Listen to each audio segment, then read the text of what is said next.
Welcome into our overtime segment here at SportSource.tv and making the finishing touches on what we're going to talk about here in our overtime segment. We're joined by Josh Ward, Vince Ferrara, Chuck Cavaleris right there. This segment always brought to you by, you see it right there in front of the desk, Smokin' Joe's, 2 locations. One is in Alcoa, great big walk-in, the whole building's a humidor, it's fantastic. And then their original location right on Paper Mill Drive here in Knoxville. Well, I say here in Knoxville because I'm in Knoxville. You may not be, but you should drive to Knoxville to check out Smokin' Joe's. Best selection, best prices on high-end cigars in Knoxville, Smokin' Joe's. All right, let's touch on a couple of football things, and we'll get into one topic that I want to roll over from the TV show. First of all, injuries continuing to mount. Vince, it's now up to, it was 14 last Sunday. Now we're talking about 16 guys that won't be participating in the Orange and White Festival next week. Yeah, we're getting closer to a festival if guys keep going down. Yeah, and they won't have, especially the latest injuries. Yeah, Austin Smith went down earlier. That's another shoulder injury, and even Butch Jones, I thought it was interesting. He was willing to go there and said, "Yeah, we're looking into the shoulder injuries because there've been a lot of them." And he said that's something that has happened nationally. So they're trying to find out why that is. Certainly, a lot of theories out there. So Austin Smith, who's making that move to defensive end, he's one. And then the other one, Volquest reported yesterday, that is late is Steven Griffin with a wrist injury. So that makes 16. 6 on offense, 10 on defense. Guys that are down or out have either missed all of practice or at least had their spring practice cut short due to injuries. Again, it's getting into the concern range. Right. When your orange and white game is basically just a skills competition, which, by the way, is what the Pro Bowl should be in the NFL. But when you're trying to actually use this as practice time, that's not a good sign that you really don't have that you're missing 16 bodies. And that doesn't include the guys who you're not going to use Hurd and Kamara right. like you normally would in a game. You're going to see a lot of John Kelly next week. So there are a lot of guys who haven't gotten the practice maybe that Butch Jones and the new coaching staff, the new defense coordinator would have liked. So. Yeah, and I wonder how much it'll impact the attendance as well. If fans know they're not going to be able to see a lot of their favorite players, and if they hear that Hurd and Kamara may not play all that much or get that many carries, are you going to see as good of attendance for the game? If you love the Vols, you will.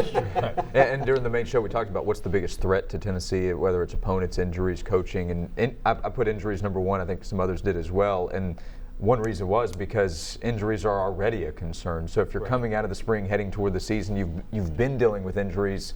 If they do become a long-term issue, they're right now not projected to be that, but what if they pop back up? Right, as we said last week, I believe, the good thing is you haven't lost guys for the fall yet. Mm-hmm. You've got some of those guys around the SEC who've already had spring injuries that aren't going to be back in the fall. So you haven't had anything like that yet that we know of. Yeah. Some of these could be nagging and could haunt you.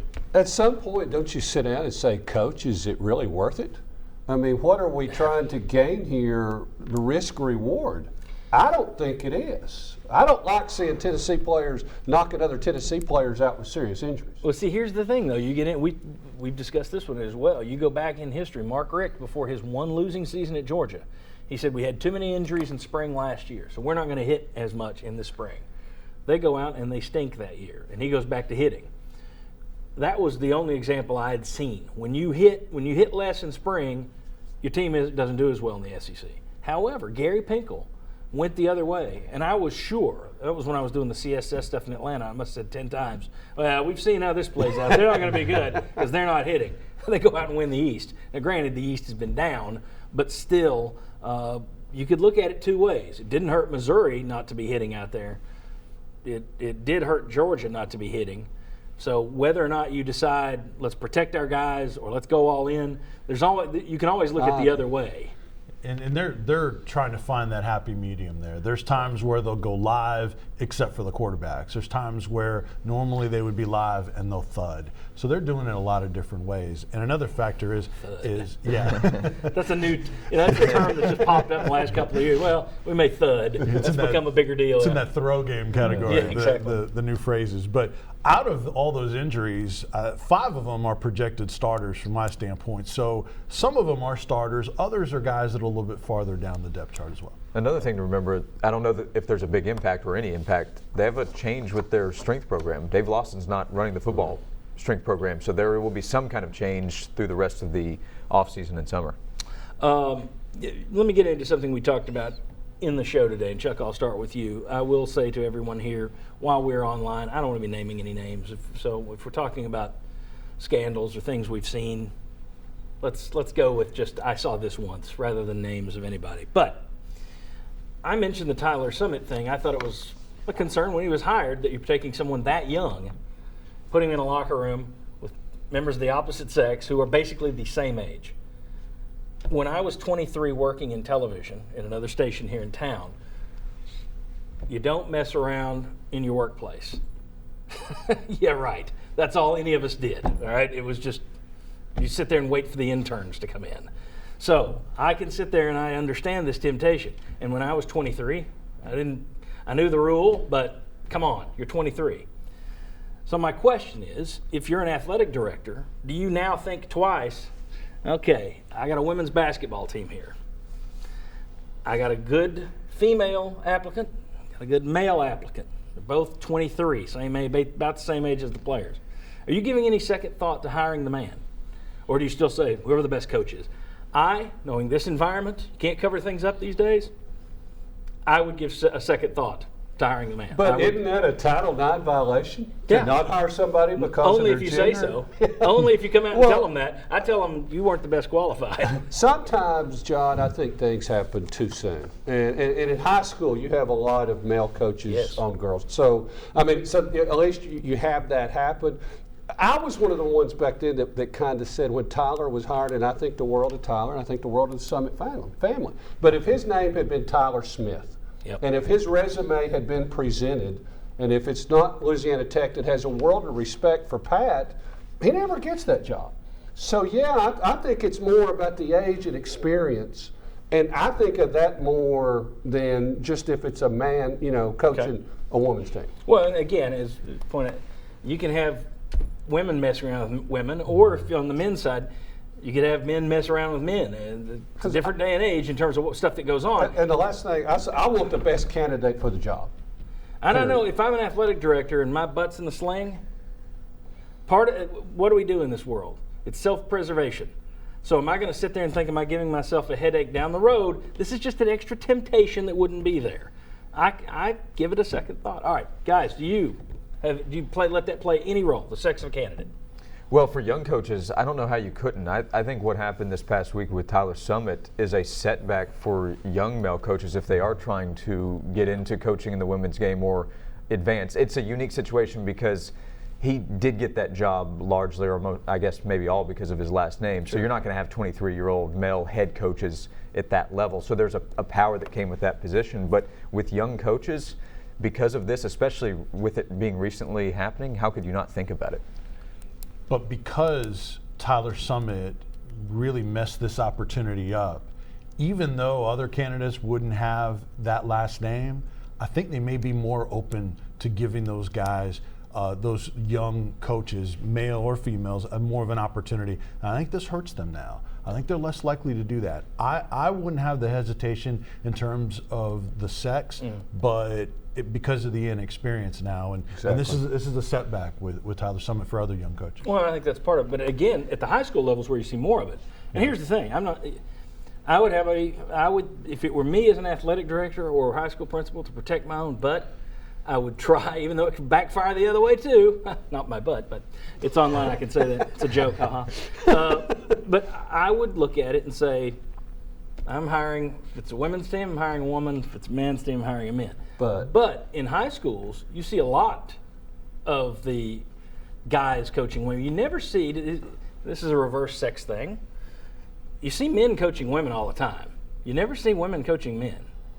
Now, track and field, it can happen. I'm sure there are golf programs where it happens, but you rarely see that, which is odd to me that, okay, well, a man can clearly coach a woman, but no, a woman can't coach a man. That'll eventually change, though. Once it happens in the NBA, that's going to start to trickle down.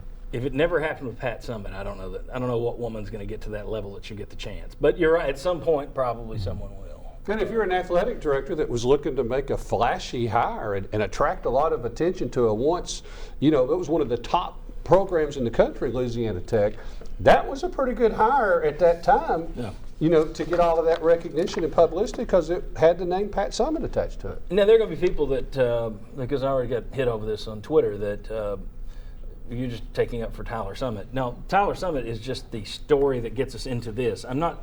No. Tyler Summit's errors were on his watch. It's him. He's responsible for it. He'll have to live with the consequences. It's not my business to throw stones at him either. But this brings up, it opens up a bigger deal. So this isn't saying, oh, because Tyler Summit had this, no other guy can coach. It's not because Tyler Summit did that. It's because that brought it to my attention. And it was actually to my attention when they hired Tyler Summit. You'd miss out on the Gino Ariemas of the world. But, again, if I'm trying to be safe, I'm doing what's best for me in terms of hiring the best coach available. And, I'll give you an example. Everybody under the impression that Jimmy Cheek will not be at the University of Tennessee much longer. 6 months, 12 months, somewhere in there he's probably going to step down. I will interview, considering the current landscape and what's going on at UT, I interview males and females for that chancellor spot. And then I hire the very best female that's on there. Because part of that is PR. And with what you're going through, I hire a female. I'm a pragmatist. So when I look at these things, that may be sexy. I'm not going to hire somebody and tell them, well, I'm passing on you, mister, because I've got to hire a chick. I'm not going to be that. But you've got to look at these things in the broader picture, and it sounds good to say, no, I would never do that. Well, how do you think the AD at Louisiana Tech's feeling today? Catching some heat, you think? So sometimes you got to look at the big picture, I think.